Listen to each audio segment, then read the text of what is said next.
அவசரப்பட்டு அவமானப்பட்டு இப்ப அடிபட்டு வந்திருக்கேன் தாயி.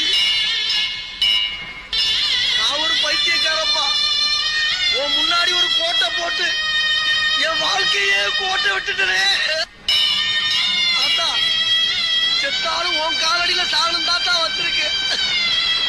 கடைசியா வரவு சில கணக்கையும் உங்ககிட்ட காட்டிட்டு போயிடுறேன் ஆத்தா.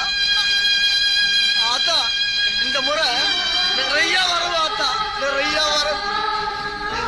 சோதனை, வேதனை, கண்ணீர், கஷ்டம், இது வரைக்கும் வராத வரவெல்லாம் வந்திருக்கு ஆத்தா.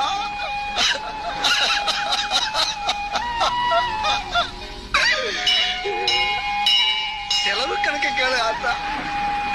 மானம், மரியாதை